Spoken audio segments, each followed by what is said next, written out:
সম্মানিত ভিউয়ার্স, আসসালামু আলাইকুম রহমতুল্লাহ। আলহামদুলিল্লাহ, আপনারা কেমন আছেন অবশ্যই কমেন্টে জানাবেন। ইরানের সঙ্গে গুরুত্বপূর্ণ বৈঠকে নেতানিয়াহু কোনো সন্ধান পাওয়া যাচ্ছে না। তবে কি সত্যি হচ্ছে বা জোরালো হচ্ছে নেতানিয়াহুর মৃত্যুর গুঞ্জন?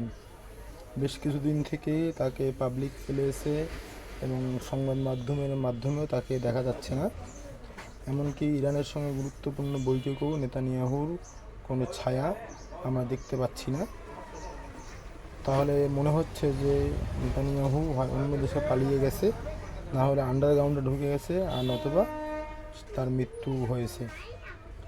যদি মৃত্যু হয়ে থাকে তাহলে আলহামদুলিল্লাহ, তার কারণ এরকম একজন কসাই পৃথিবীর দুনিয়ার জমিনে না থাকাই ভালো, যে অসংখ্য মুসলিমকে হত্যা করেছে।